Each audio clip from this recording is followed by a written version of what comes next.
내전이 이어지고 있는 미얀마에서 강력한 지진이 발생했습니다. 지금까지 미얀마 군사정부에서 집계한 사상자 수는 사망 2천여 명, 부상 3천여 명에 달합니다. 내전으로 사회 기반 시설은 와해됐고 이 행정력이 또 미비한 상황에서 자연재해로 인한 이런 참상까지 벌어진 건데요.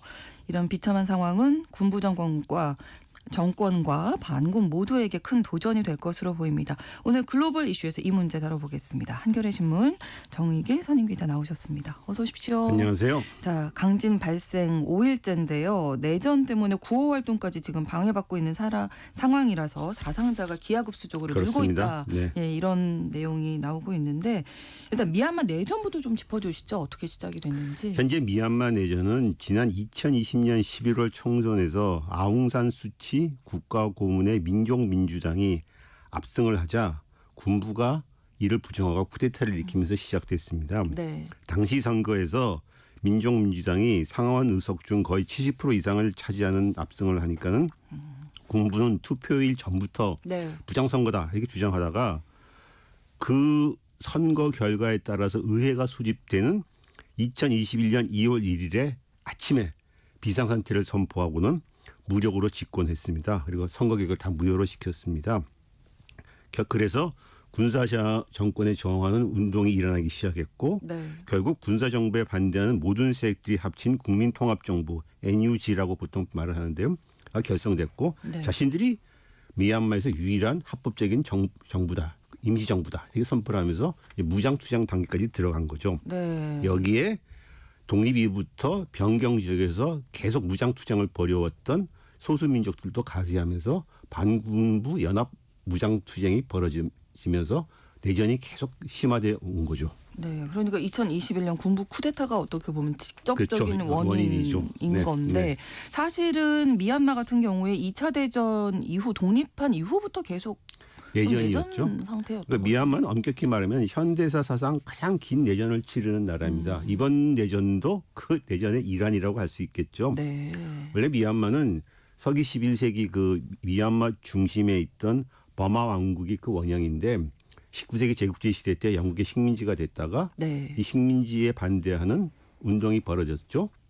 그 주축 세력이 버마 독립군이었는데 이 버마 독립군을 이끌었던 사람이 아웅산 수치의 아버지 아웅산 장군이었습니다. 네, 네. 그래서 이 아웅산 장군이 지도하는 버마 독립군이 주도가 돼 갖고서 독립을 하게 됩니다. 당시는 국호가 버마였죠. 버마라고 그렇죠. 버마라고 했는데 네. 그런데 문제는 현재 미얀마 국토가 사실은 미얀마 역사에서 있어본 적이 없는 국토예요. 무슨 얘기냐면 영국이 어느 정도 만들어준 국토에 더 붙여준 거죠. 그러니까 그 예. 얘기는 무슨 얘기냐면 네. 버마족이 사는 지금 주민의 70%가 사는 버마족이 사는 중앙지대 외에 변경 지역들을 영국 통치 때 붙었고 그래서 인구의 한 30%는 한 소수민족들입니다. 이 사람들이 다 변경 지역에 사는데 이 사람들도 같이 이제 버마로 합쳐지면서 아웅산 장군이 팡롱 협정이라는 걸 맺어서 우리 그럼 연방 정부로 만들자 네. 이렇게 만들었습니다. 그래서 네. 독립을 했습니다. 그런데 독립하자마자 아웅산은 암살당해 죽고 친서방 세력들이 집권했고 아웅산 그 버마 독립군은 군부로 남아서 이제 지속이 됐다가 네. 1961년 그 내인의 군부가 쿠데타로 집권하면서 줄곧 군부가 집권하게 됐습니다. 네. 내윈의 군부는 어떻게 권력을 장악했어요? 내인의 군부가 권력을 장악하게 된 주된 배경은 앞서 말했던 그 소수민족 문제 때문입니다. 즉 소수민족들이 팡롱 협정을 맺어서 자기네의 독립과 자치를 보장받으려고 했었는데 네. 사실 독립하고 나니까는 미얀마 중앙정부가 그걸 안 하니까 이제 무장투쟁을 벌이기 시작한 거죠. 그러니까 당연히 군부가 나서서 이를 진압하게 되니까 그렇죠. 군부가 힘이 세진 거죠. 당연히. 네, 네, 네. 미얀마는 현재 한 160개 소수민족이 있고 정부가 인정한 소수민족만 130개고 예. 언어만 한 100개가지가 넘는다고 합니다. 그렇군요. 이제 그래서 그중에서 특히 북서부 변경주인 샨주의 샨족 그리고 북부의 카친족 남부의 카렌족 등은 인구도 많고 주민도 많고 무장투쟁 능력이 상당합니다. 이렇게 이들이 독립을 계속 무장투쟁을 벌여온 거죠. 그러니까 소수민족과의 내전도 지금 계속되고 있는 그런 상황에서 미얀마 군정에 대한 민주화 운동 어떻게 좀 가능했을까 싶네요. 계속 소수민족이 무장투쟁 내전이 지속되어다 저강도 내전이었죠 물론. 그 와중에 1962년부터 쿠데타로 집권했던 레인 정권은 사실은 고립주의 노선을 취했습니다. 네. 이른바 버마식 사회주의를 표방하면서 1974년에 버마 연방 사회주의 공화국의 헌법을 만들었고 이 헌법을 계기로 해서 형식적으로는 군정을 종식했지만은 사실상 군복을 벗은 군인들이 나와가지고 버마 사회주의 프로그램 당의 일당 체제로 만들었습니다. 네. 그때부터 완전히 특히 1974년부터 완전히 바깥 세계가 문을 걸어 잠그고서 고립적인 버마식 사회주의를 실시한 거죠. 네. 한 20년 넘게 이렇게 하다 보니까는 미얀마는 아시아의 최빈국으로 전락했고 버마식 네. 사회주의라는 건 사실 군부의 이권 도구에 불과했습니다. 이에 1988년에 대규모 반독재 민주화운동이 벌어졌고 이걸 갖다가 흔히 888 항쟁 혹은 88년 항쟁이라고 합니다. 네. 이때 군부가 무력 진압을 했고 아. 하면서 또 레인의 정권을 완전히 또 군부 자체가 또 쿠데타를 이렇게 엎어버리면서 이제 완전히 군정으로 다시 또 복귀해버린 거죠. 네. 이때 한 사상자가 한 3,000명 이상이 됐고요. 당시 영국에서 귀환해서 어머니를 간병하던 아웅산 장군의 딸 아웅산 수치가 네. 민주화 영웅으로 떠올라서 이때부터 군부 대 아웅산 수치의 민족민주운동당의 대결이 벌어지기 시작한 거죠. 그렇군요. 아웅산 수치가 이끄는 민간 정부가 이제 뭐 결국에는 집권을 하게 되잖아요. 그렇습니다. 네.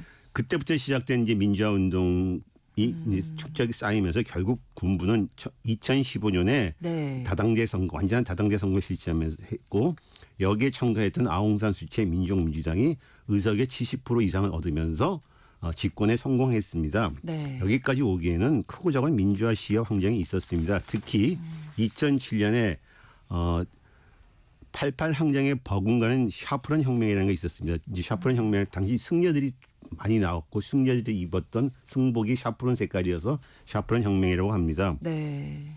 이 투쟁을 계기로 해서 미얀마 군부도 이제 대외적으로는 개방하고 국내적으로는 민주화 세력과 타협할 수밖에 없었고 당시에는 또 이런 사정도 있었습니다. 2008년부터 미국이 중국과의 본격적인 대결을 위해서 아시아의 기한 정책을 표방하면서 그전에 미국은 버마는 중국의 세력권이라서 개입하지 않았었는데 네. 이때부터는 본격적으로 버마 문제, 미얀마 문제에 미얀마. 개입을 한 거죠. 그러니까 미국이 와서 압력 개방해라, 민주화해라, 자꾸 압력을 국제사회가 압력을 듣기 시작한 거죠. 네. 그러니까 이제 미얀마 군부가 결국은 2008년 5월에 신헌법 국민투표를 통해서 민주화 일정을 내놓았고 이 헌법의 내용이 뭐냐면은 다당제 선거를 한다.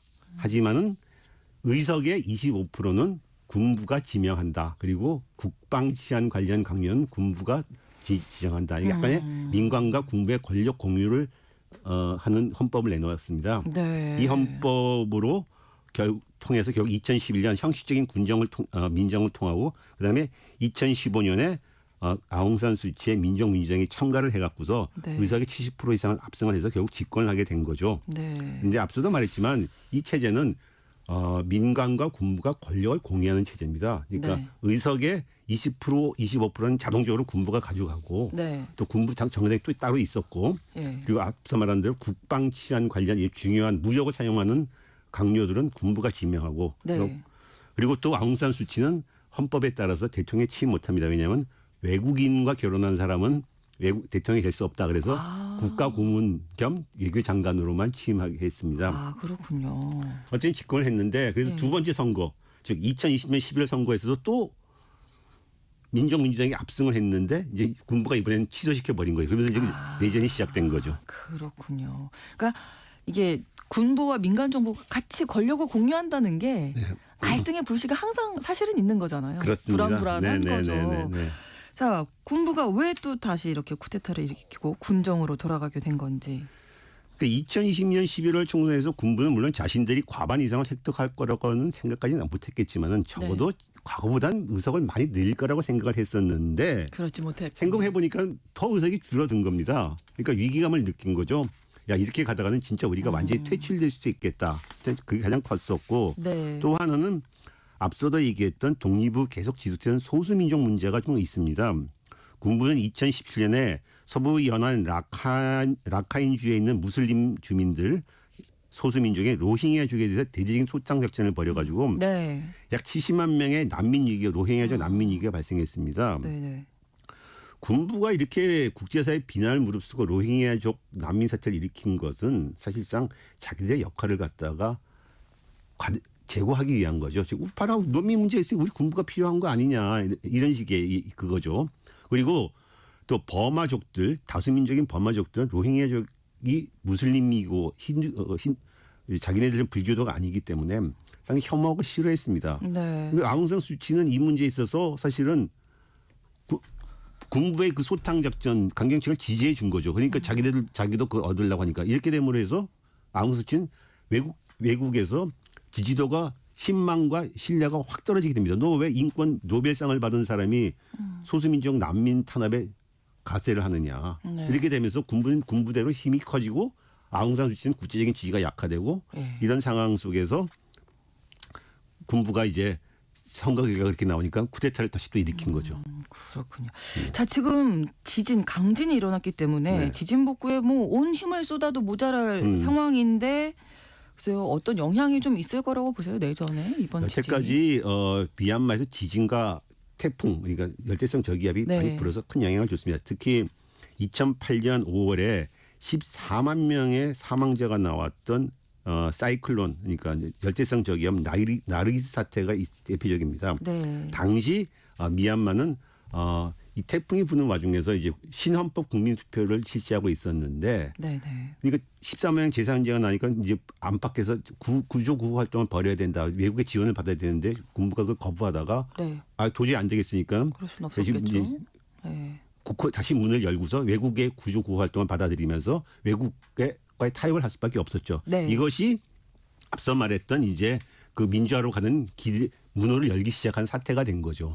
그래서 이걸 통해서 결국 2015년 아웅산 수치의 민족민주당이 집권하게 되는 길을 열게 된 거죠. 네. 현재 군부가 사실 비슷한 상황입니다. 2008년 당시와 이 쿠데타로 인해서 막강한 저항군 세력, 네. 저항 세력들 이른바 국민통합정부가 생겼고 4년 동안 내전 동안 그리고 특히 작년부터 내전에서 군부가 점점 패배하는 전투가 조금씩 생기고 있기 시작했습니다. 네.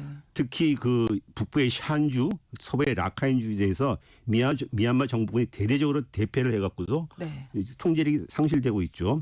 현재 미얀마 군사 정권 국토 면적으로만 보면은 한 25%밖에 통제를 못하고 있습니다. 물론 그 25%가 제일 중요한 지역입니다. 중앙의 곡창지대고 산업지대고 대도시가 다 군부가 참여하고 있고 여기에 인구의 한 70% 이상이 다 살고 있죠.